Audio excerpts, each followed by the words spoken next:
Okay, so I've got to admit that I was totally spoiled on this because it came up in my notifications. I was not expecting a trailer tonight. So I know who the legendary hero is, I just don't know what his skills are or anybody that's coming with him. So, Icy Blade, we're getting Hríd, the eldest prince of Nifl. Ice Ike, and he's finally entering the game as a legendary hero. That's... a lot of people were suspecting that, so it's not a huge surprise. He is a cavalry sword unit. So... ice upon you! Ice upon you. So we're finally getting him. That's pretty exciting. He's going to be a wind hero. Joined by Gunthra, legendary Robin again, Kana, legendary Ryoma, Anor, okay, swimsuit Cordelia, swimsuit Enos, legendary Lucina, brave Hector, Nina, Levitane. Huh. Interesting. I was actually interesting, okay. Yeah, so like I said, Hrid was somebody that a lot of people were expecting to be the legendary hero, so it's not a huge surprise. The fact that he's a cavalry sword unit is a little bit of a surprise. Let's go ahead and rewatch it, take a look at his skills, see what we can glean from his skill set. Interesting selection for the other characters, I will say. Legendary hero joins the battle. Icy Blade, Icy Ike. I'm Hrid. Hrid. Prince of Nifl. Alright, so let's pause right here. Gil, as his, I hope I'm pronouncing that somewhat right. So Gil is a 16 might weapon, grants attack +3. If a penalty inflicted by a skill like Panic or Threaten and or a negative status effect preventing counterattacks or restricting movement is active on foe, unit makes a guaranteed follow-up attack and the foe cannot. Interesting. Alright, so if a penalty is inflicted, like Panic or Threaten, so that means like any debuff, really, if I'm reading that right. And Threaten essentially means any kind of visible debuff. Unit makes a guaranteed follow-up attack and the foe cannot. So that is basically a breaker for anybody that has a debuff effect on them, is how I'm reading that. It's situational, but it's also really interesting. I think it kind of encourages very unique team compositions where you're going to be using debuff effects to your advantages. And I mean, I can see right now that he has attack smoke 3 for his C slot. So very clearly, it's intended for him to sort of run in, eliminate a unit on the opposing team, activate attack smoke, and then everybody that's affected by that attack smoke will not be able to double him, and he'll double them back. So that also kind of leads me to think that maybe he has some pretty bad speed, but I guess we'll see. Moonbow for the special, distant counter for the A slot. Okay, interesting. So Hrid is going to be the first non-Hector unit to feature distant counter for the A slot. So that alone makes him a valuable piece of fodder, if nothing else. Freezing Seal for the B slot. At the start of the turn, if a unit's HP is greater than or equal to 50%, inflicts attack speed -6 on foe on the enemy team with the lowest res through its next action. Huh. Okay.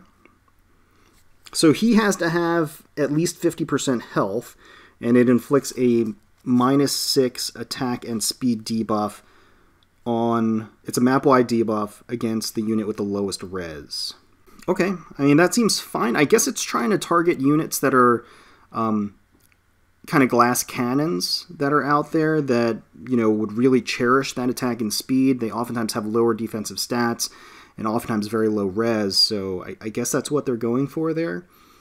And attack smoke 3 like we were talking about. So there is some synergy there. Gil is an interesting weapon for sure. I think what you're going to find is that any teams that run a Gil on Hrid are going to have very specific team compositions and skills to complement Gil if they're trying to, you know, increase his effectiveness overall. So let's go ahead and play. He has Moonbow for his special, so we can't really glean anything from his special activation.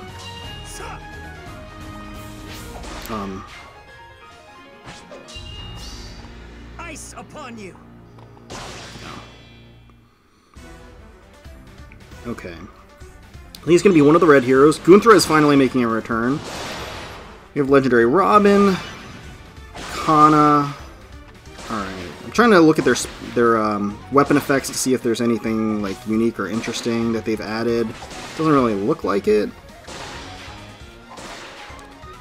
Alright, let's pause here.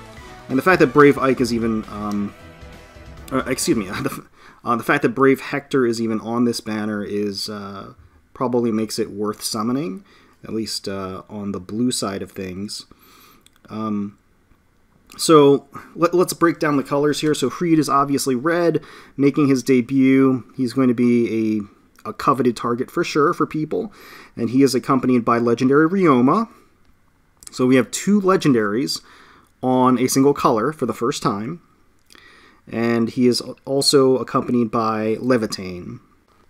Levitane's kind of an unusual pick. She's a pretty recent sword unit, so I guess that's fine. And she is powerful. I would say the red has a lot to offer, certainly. Legendary Ryoma is actually pretty underrated, I would say. I think he's very strong. Let's take a look at blue. So we've got Legendary Lucina along with Brave Hector and Swimsuit Cordelia. That's a solid showing as well. For me personally, I don't have Legendary Lucina. I did go for her a little bit and came up short. Didn't end up getting her. I already have Cordelia. Cordelia is actually pretty good. The issue, of course, being that Lance Cavalry is a very, very saturated pool. A lot of competition in that pool. And we have Brave Hector, who's amazing. So certainly... I think blue is a contender for one of the better colors. For green, we have Summer Innes, and we have Gunthra, and we have Kana. I have to say that's probably one of the weaker colors on this banner. You know, Kana's great, but she just had a banner. Gunthra we haven't seen for a while, and I would love to get her. But at the same time, you know, she's not a huge standout as far as the legendary heroes are concerned.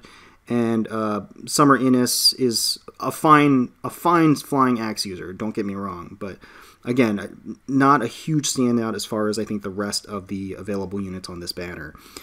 And then if we take a look at colorless, we have Legendary Grima again, because there are no other colorless legendary units. We have Nina, and we have Nor. So... honestly, that might be the weakest showing. Nina's fun, her weapon is cool.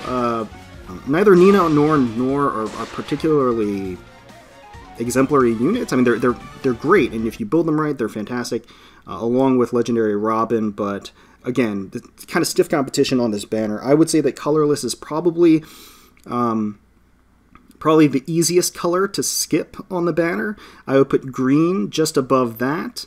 And then maybe above that, I would put red and blue sort of tied. Red has, again, I think a lot to offer here, and blue also has a great deal to offer as well. Certainly, if you're just interested in getting legendary heroes, red is the way to go. There are two legendary heroes on this banner, both Hrid and Ryoma. So that's going to yield you the highest chance of getting a legendary hero.